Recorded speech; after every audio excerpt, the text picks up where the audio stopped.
Salve Maria e São José, que alegria, gente, olha, não é por nada não, mas não é sempre que eu consigo fazer a leitura da meditação após receber a comunhão com Cristo, né? Jesus Eucarístico. Que alegria poder falar de Deus, falar da Virgem Maria após esse momento tão maravilhoso. E eu tô com o coração cheio de alegria mesmo, porque a gente está encerrando mais um grupo. Esse grupo que veio assim de uma forma tão forte, tão presente, tanta gente perguntando, se interessando, testemunhando, falando da sua luta, da batalha que é, né, cada dia nesse momento, né, que a gente dá o nosso sim, e ele é um sim diário, ele já vai reportando a nós aquilo que será daqui para frente, né? Por isso é tão necessária a preparação, os 33 dias, por isso é tão necessário que a gente se doe às orações propostas. Que oração belíssima, a oração de Santo Agostinho, como aquilo dali trabalha na nossa alma, nossa miséria.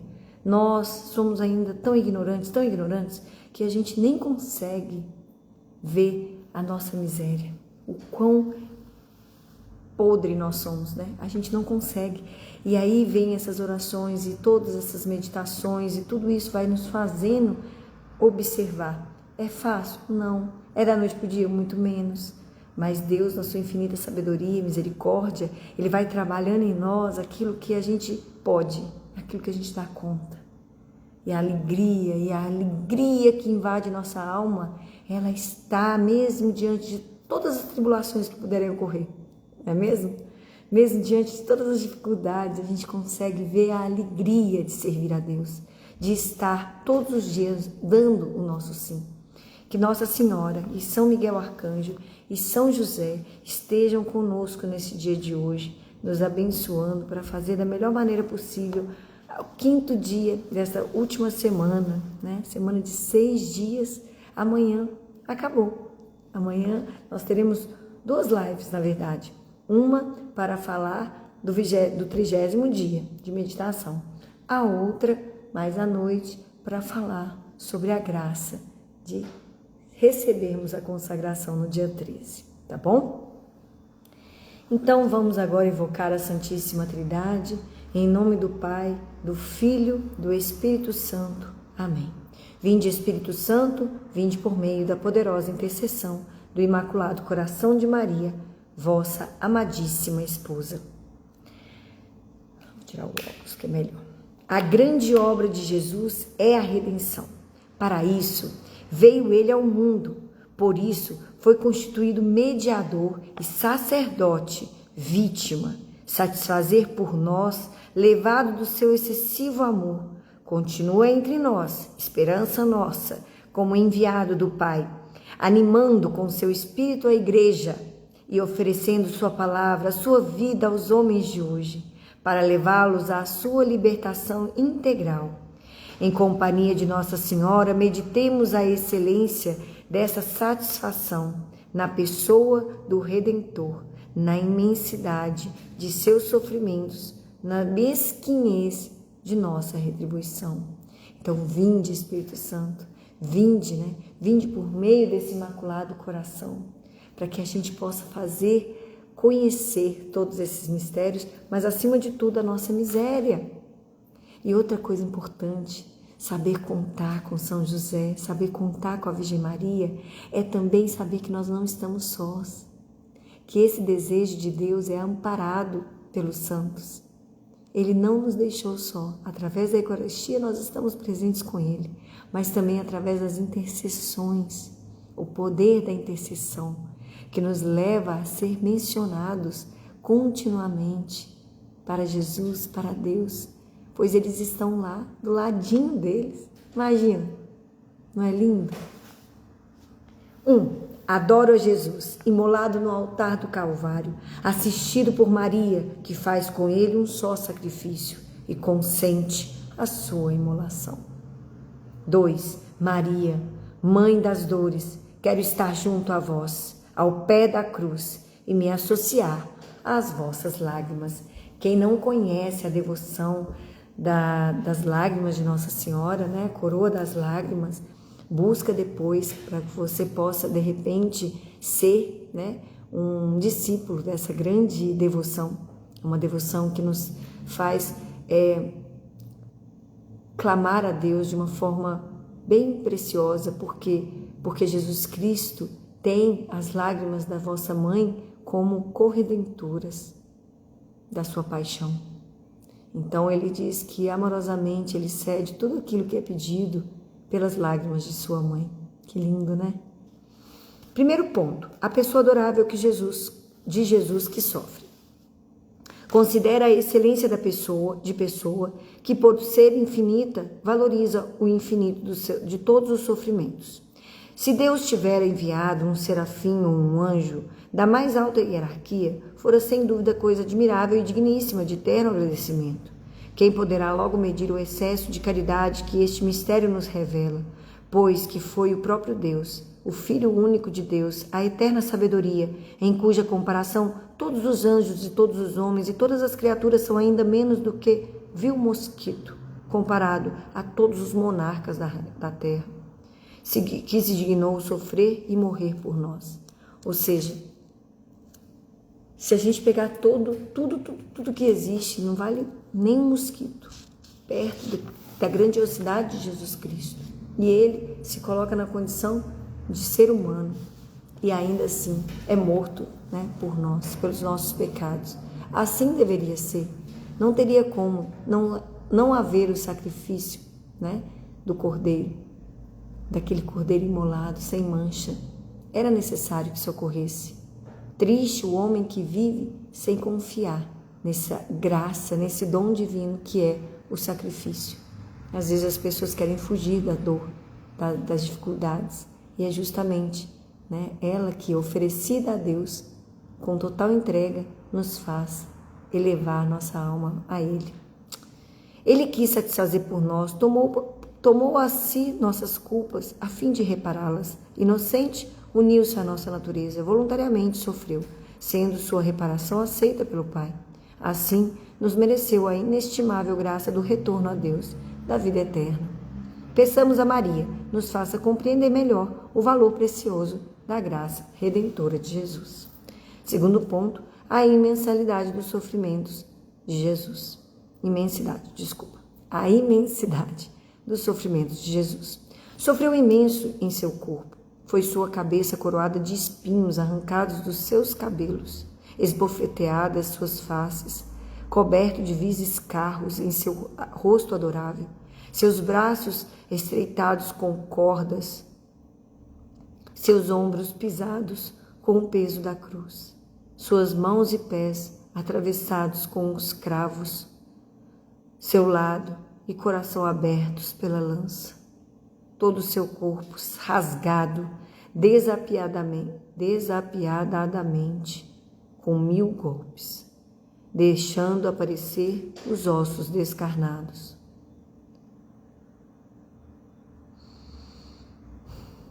Sofreu em sua honra, carregado de opróbrios e ignominias, adotado de blasfemo, sedicioso, impostor, endemoniado, tratado como louco. Sofreu de seus discípulos. Um o maldiz e amaldiçoa e atraiçoa. Outro nega entre blasfêmias. Todos os abandonam e fogem. Sofreu de toda classe de pessoas, governadores e juízes, cortesãos e soldados, pontífices e sacerdotes, judeus e gentios. Ainda sua doce mãe foi para ele motivo de dor, quando a viu presente à sua morte, mergulhada em atrozes angústias. Sua alma santíssima foi atormentada pelos pecados de todos os homens, pelos ultrajes ao Pai, tão ternamente amado.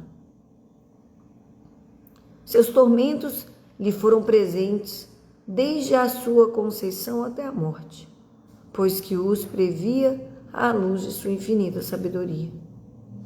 Acrescentemos ainda o mais cruel e espantoso dos tormentos. seu desamparo na cruz, quando exclamou: Deus meu, por que me abandonastes? Ó Mãe, fonte de amor, fazei-me sentir a intensidade dessa dor, para que chore em vossa companhia.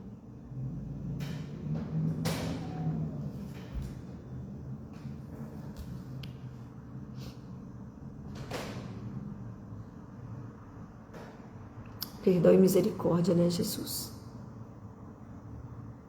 Foi por nós, foi por cada um de nós. E não foi em vão, não será. Nada mais importa, a não ser estarmos diante dele, dizendo: Senhor, não foi em vão. Eu não te traí. Eu nunca mais hei de te trair. Escolherei o Senhor todos os dias de minha vida, até o dia em que o Senhor me chamar, para que ao chegar neste momento, eu possa olhar dentro dos vossos benditos olhos e dizer: não foi em vão. Eis-me aqui. Muito obrigada, Jesus. Terceiro ponto, a mesquinhez de nossa retribuição. Jesus sofre pelos homens, vis criaturas de quem nada tem que temer nem que esperar. Amigos há que dão a vida por seus amigos. Outro, porém, se encontrará como o Filho de Deus, que morre pelos seus inimigos. Então é comum a gente ver amigos dando a vida por outros amigos, né? Mas dar a vida pelos inimigos? E de fato, quando ele diz: amai uns aos outros como eu vos amei, ele está dizendo: ama como eu te amo. E eu te amo antes de você me amar, antes de você retribuir, antes de você me respeitar, me adorar. Quando você não era e continua não sendo, eu te amo do jeitinho que você é. Então amo o próximo, porque eu preciso que vocês também sacrifiquem-se por eles e assim encontrem o poder da misericórdia, que faz da gente seres divinos. Quando a gente consegue amar aquele que não pode nos dar nada em troca e dar a nossa vida por eles, a gente consegue ali atingir o ponto ápice daquilo que Jesus nos coloca como o principal e o maior de todos os mandamentos. Amai-vos, assim vocês serão conhecidos como meus discípulos. Só que a gente amar só quem a gente quer é muito fácil. Isso os maus também fazem. Jesus pede que a gente vá além, que a gente vá buscar em águas mais profundas o alimento para nossa alma. E isso é ir e aprofundar no amor. O amor, quando ele vai além e você não consegue mais ver uma pessoa que está distante de Deus, fazendo culto ao demônio e ter raiva. Isso é o comum.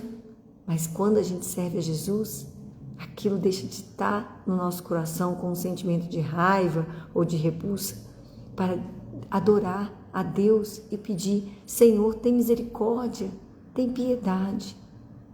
Traz ele de volta, não permita que essa alma se perca. E aí ele vai te perguntar: você quer se sacrificar por esta alma? Você quer mesmo que essa alma seja salva? Você não sabe o nome, você não sabe nada sobre ela. E você fala no seu íntimo: sim, Senhor, eu quero, eu aceito. E aí beleza, você descobre um tumor. E aí naquele momento você se desespera e fala: por que eu, Senhor? E aí ele te fala: filha, você não me pediu? Não quer dizer que você vai morrer dele, mas quer dizer que você tem que oferecer o seu sofrimento por aquela alma que você me pediu. Esse é o momento onde a gente dá a vida pelo outro, sem nenhuma retribuição, apenas por se doar. E você sofre terrivelmente, calada, agradecendo, falando: Senhor, é por aquela alma, é pela salvação de todas as almas que o Senhor puder.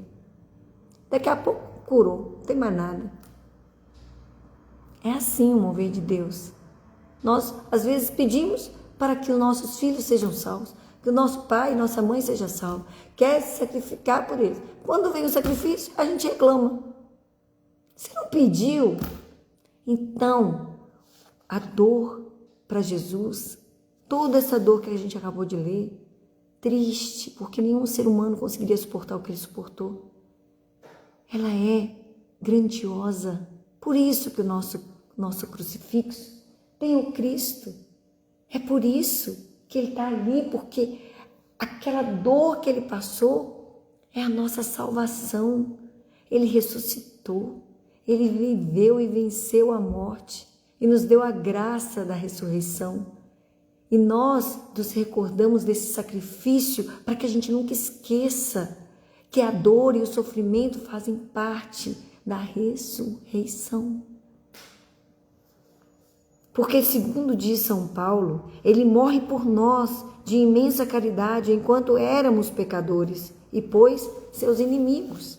Se a menor dor do Filho de Deus é mais inestimável e nos deve comover mais profundamente do que a de todos os anjos e homens, se morressem todos e se aniquilassem por nós, qual deve ser nosso reconhecimento e amor a Ele, porquanto sofreu por nós tudo quanto pôde sofrer, sem nenhuma obrigação de sua parte?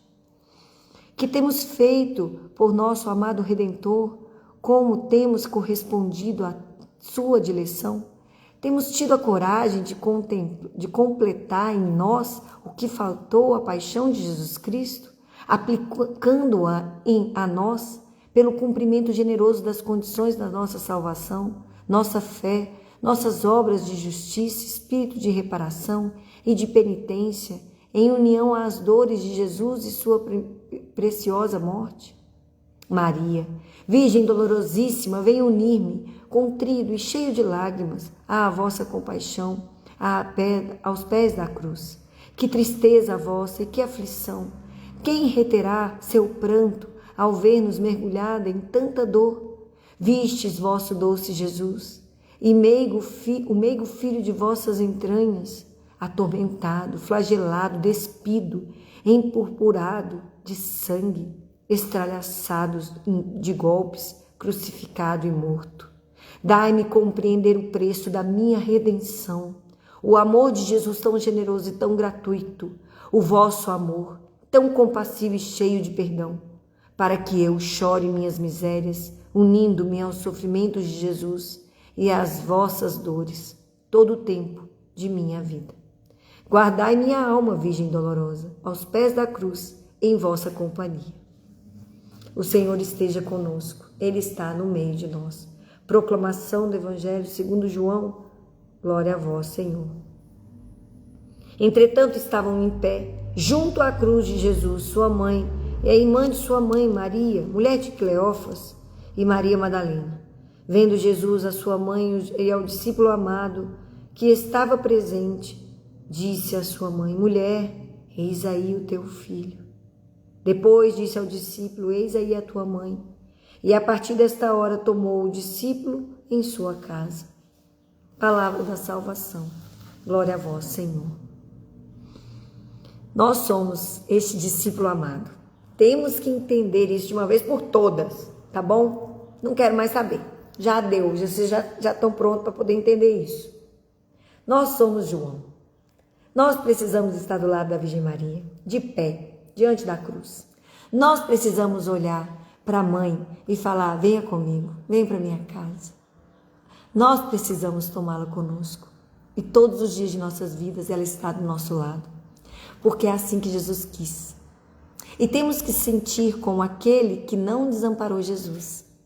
Todos fugiram, sim, mas João depois estava diante da Virgem Maria, de pé com ela. E nós, mesmo tendo ficado tanto tempo longe, tendo passado pelos grandes tormentos, distantes, sem aceitar a cruz, agora somos chamados a acompanhar a Virgem Maria de pé, diante deste sacrifício de amor.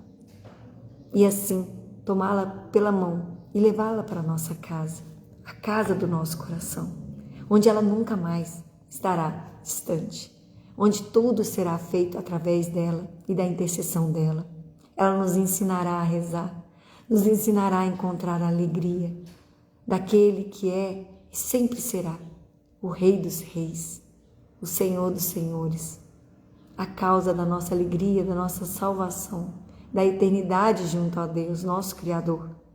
É Ele que nos redime, é Ele que nos faz encontrar a ponte ao encontrar também com Deus. Mas, antes que a gente chegue a Ele, temos que estar com a Virgem Maria. É ela que trouxe e é ela que há de nos levar até o nosso Senhor. Imitação de Cristo, o caminho real da Santa Cruz. A muitos parecem duras as palavras do Salvador. Renuncia a ti mesmo, toma tua cruz e segue-me. Lucas 9, versículo 23. Porém, muito mais duras parecerão aquelas que ele pronunciará no dia do juízo. Apartai-vos de mim, malditos, e ide para o fogo eterno. Mateus 25, 41. Os que agora ouvem e seguem de boa vontade a palavra da cruz, não temerão então a sentença da eterna condenação. Este sinal da cruz aparecerá no céu quando o Senhor vier a julgar. Mateus 24, 30. Então, todos os servos da cruz que se conformaram na vida com o Cristo crucificado se chegarão a Jesus juiz com grande confiança. Por quê? Porque temes, pois, tomar a cruz pela qual se vai ao céu? Na cruz está a salvação e a vida. Na cruz a proteção contra os inimigos. Da cruz manam as suavidades celestiais. Na cruz está a fortaleza da alma, a alegria do coração, o compêndio da virtude, a perfeição da santidade. Não há salvação da alma, nem esperança da vida eterna, senão na cruz. Toma, pois, a tua cruz, segue a Jesus e chegarás à vida eterna. Este Senhor foi adiante, levando às costas a sua cruz, e nela morreu por ti, para que tu leves também a tua, e nela desejes morrer. Porque se morreres com ele, também com ele viverás. Romanos 6, versículo 8. E se fores seu companheiro nos trabalhos, o serás também na glória. Verdadeiramente todo o negócio de nossa salvação consiste em amar a cruz e em morrer nela. Nem há outro caminho para a vida e para a verdadeira paz no coração, senão o da cruz e da mortificação contínua. Vais onde quiseres, indaga quando quiseres, não achará caminho mais excelente para te elevares, nem mais seguro para te abateres, nem sem perigo de cair, que o da Santa Cruz. Que lindo! Que lindo! É assim. E nós precisamos seguir a nossa cruz sem ficar pensando na cruz do outro. Cada um tem a sua. Ninguém aqui está isento. Mas alguns vivem a entrega na cruz com mais alegria. Precisamos ter essa alegria. Precisamos encontrar com essa alegria na certeza de que Deus, em sua infinita misericórdia, há de nos mostrar como tudo isso teve um sentido. Nenhum sofrimento e também nenhuma ação de amor e de bondade é esquecida por Deus. Precisamos só permitir que mais coisas boas aconteçam do que coisas ruins. A verdadeira devoção, remédio da sociedade moderna. A importância dessa devoção sobe de ponto quando a consideramos em relação aos erros que entenebrecem os entendimentos e as chagas que afeiam os corações na sociedade contemporânea. Contra o naturalismo, que tudo quer infectar, que melhor antídoto do que viver sempre nessa atmosfera sobrenatural que forma em redor de nós a prática interior dessa santa escravidão de amor? Contra as faustosas novidades do modernismo que intentam despojar de sua maternidade divina a nossa rainha, princípio e centro de seus privilégios todos. Que melhor preservativo que esta sólida teologia mariana da mediação universal, da maternidade espiritual de Maria, em que se funda este sistema ascético? Contra as liberdades de perdição, que escrevem em sua bandeira o diabólico não servirei, que melhor estandarte poderíamos opor que o eis a escrava do Senhor? Lema da escravidão de amor? O liberalismo, perfilhado pelo secularismo de hoje, é a independência de toda autoridade.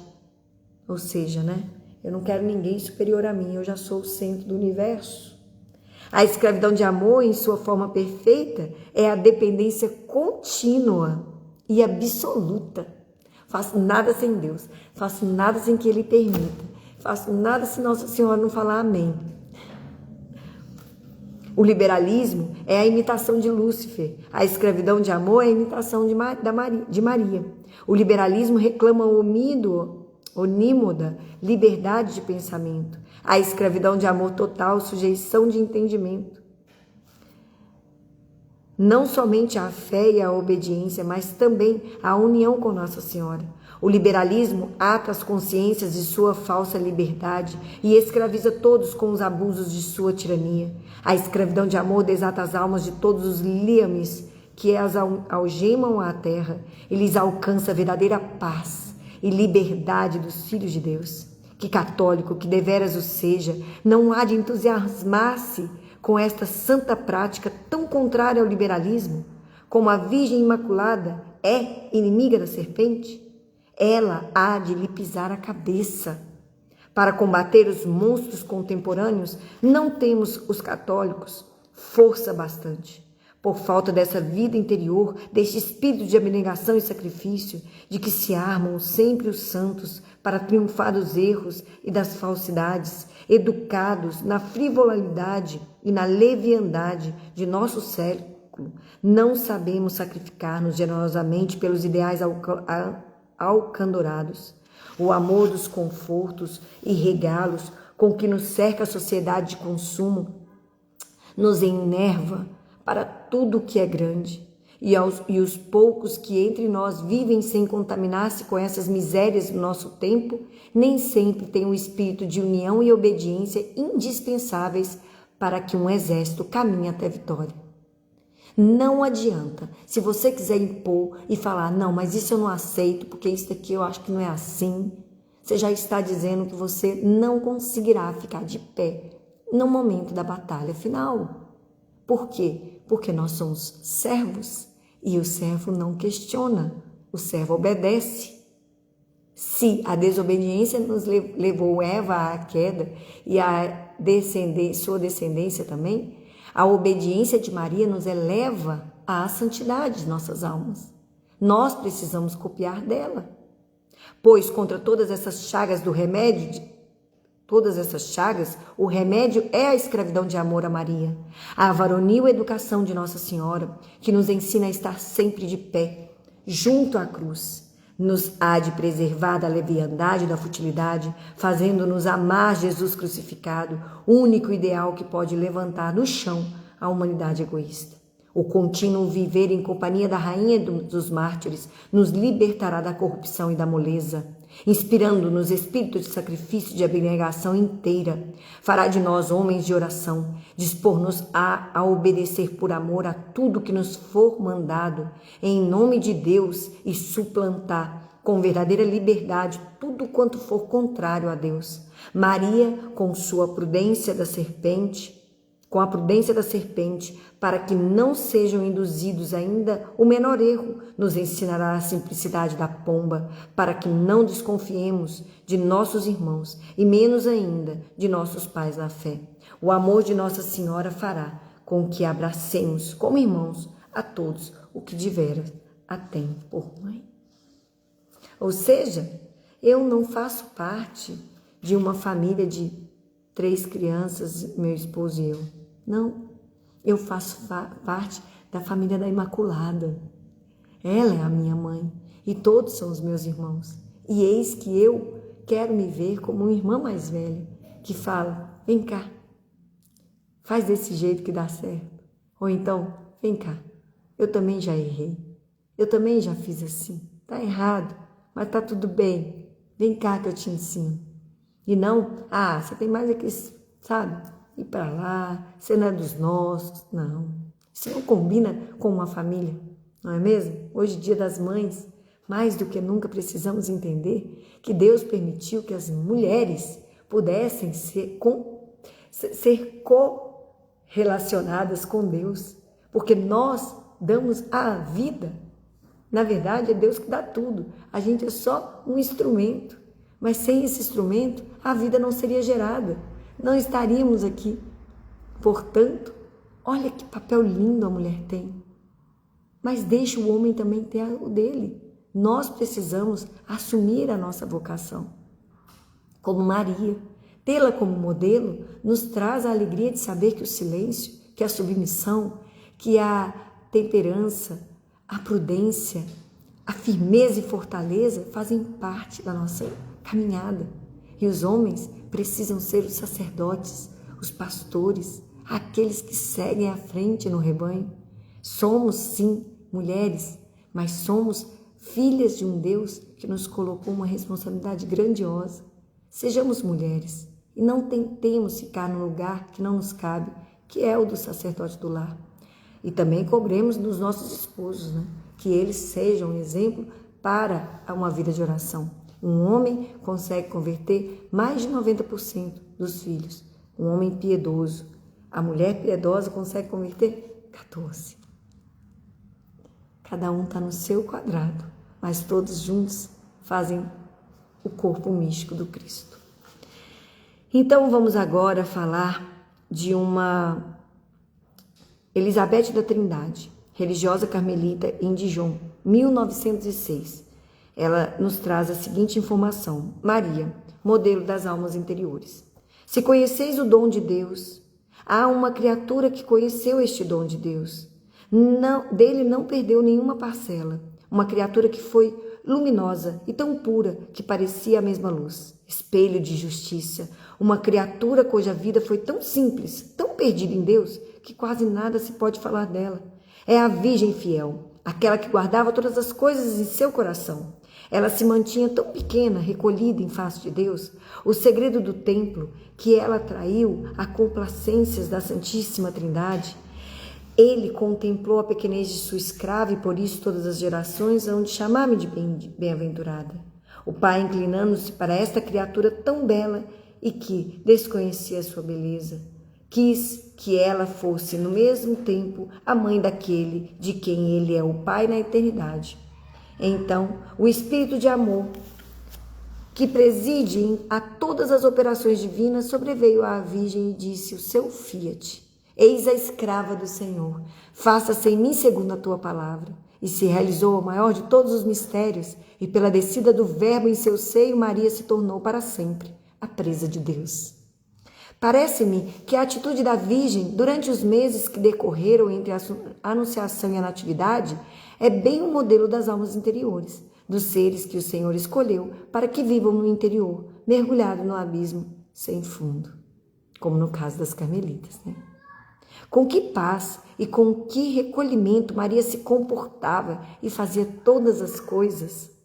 Como ainda as mais rotineiras e banais eram divinizadas por ela, porquanto em tudo a Virgem era sempre a adoradora do dom de Deus, o que não a impedia de se devotar ao próximo quando se tratava de exercer a caridade. O Evangelho nos diz que Maria foi com presteza às montanhas da Judéia para avistar sua prima Isabel. Jamais a inefável visão que ela contemplava em seu interior diminuiu a caridade exterior, porque se a contemplação se volta para o louvor e para a caridade exterior, se a contemplação se volta para o louvor e a eternidade do Senhor, ela goza de uma unidade que não perde nunca. Ou seja, se ela tivesse recebido aquele louvor e tivesse pegado para ela, realmente. Ei, Rosemary, tudo bem? Seja bem-vinda. Realmente, olha, Deus me deu o privilégio, eu sou uma bem-aventurada, obrigada, desculpa, Desculpa aí vocês, mas então, fui escolhida. Se ela fizesse isso, a gente com certeza não teria muito o que falar, mas não.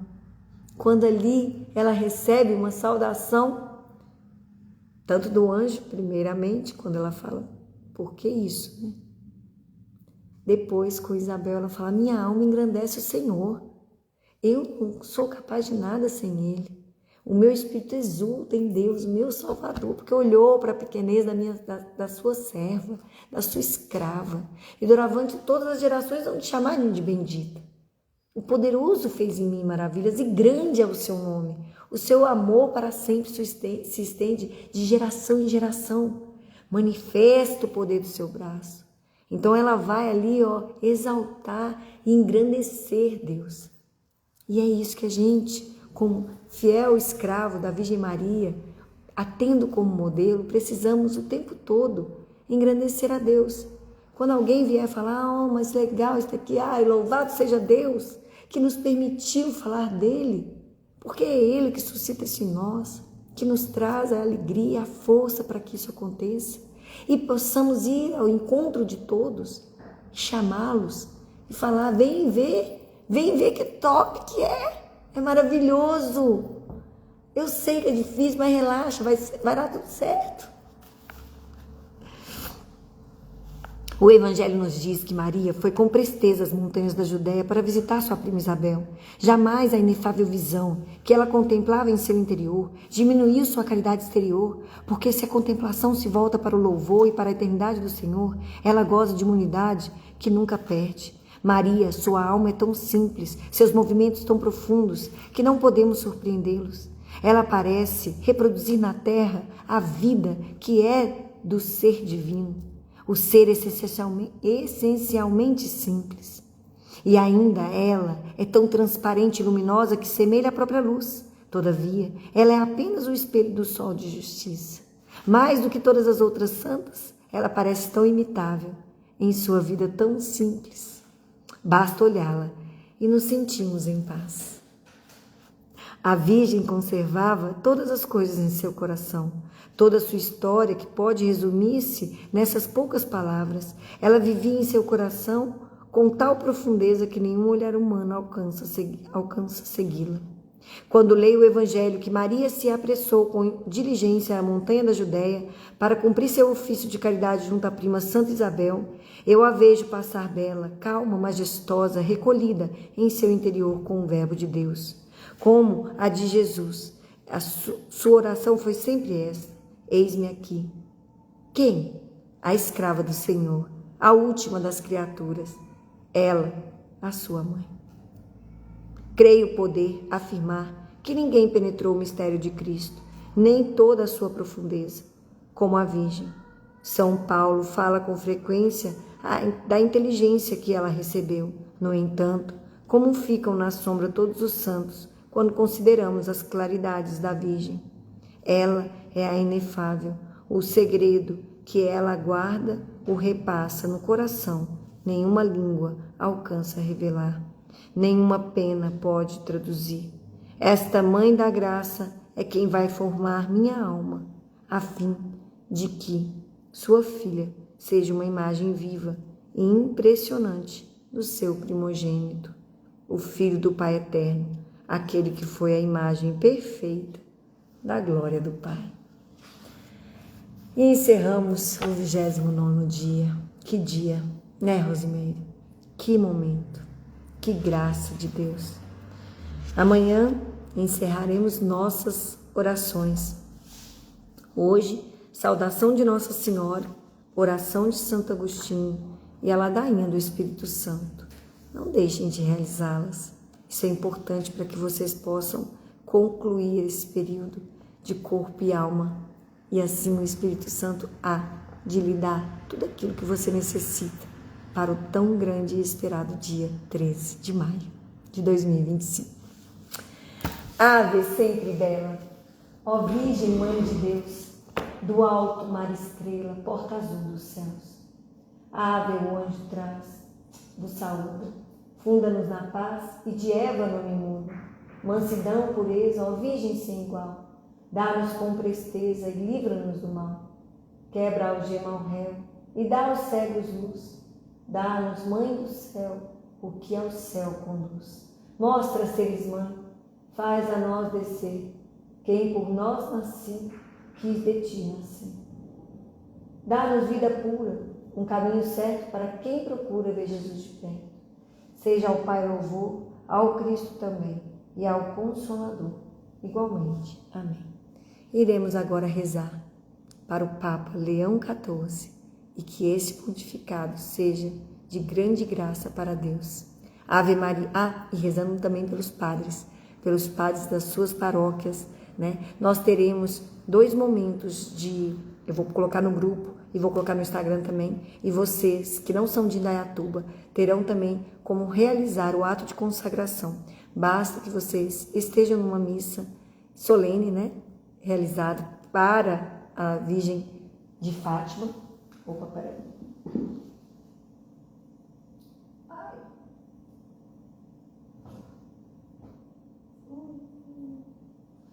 Pronto. A Virgem de Fátima. E aí vocês vão participar da missa, fazer antes, obviamente, todos vocês já devem ter feito, né, a confissão geral, se ainda não dá tempo, é na terça-feira, então dá tempo de você buscar uma confissão até amanhã, e assim, em estado de graça, receberá a comunhão e oferecerá para a sua consagração. Após a missa, vocês irão ler diante da imagem de Nossa Senhora de Fátima o ato de consagração. Depois, assinarão e pedirão para o padre assinar.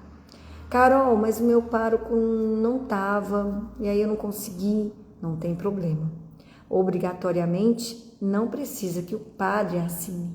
Isso é mais uma confirmação, mas exige que você assine com todo o seu alma, com todo o seu coração, tá bom? Ave Maria, cheia de graça, o Senhor é convosco. Bendita sois vós entre as mulheres, bendito é o fruto do vosso ventre, Jesus. Santa Maria, Mãe de Deus, rogai por nós, os pecadores, agora e na hora de nossa morte. Amém. Olhai pelos padres, pelos seminaristas e pelo Papa Leão XIV. Gloriosa e Santíssima Mãe de Deus, rogai por nós que recorremos a vós. Jesus, manso e humilde de coração, fazei o nosso coração semelhante ao vosso. Estivemos e continuaremos reunidos em nome do Pai, do Filho e do Espírito Santo. Amém. Amanhã encerramos mais a oração de Santo Agostinho. Vocês, por favor, não deixem de realizar, tá bom? Vocês estão fazendo direitinho, então? Muito bem. É isso aí. Um grande beijo. Até amanhã, se Deus quiser.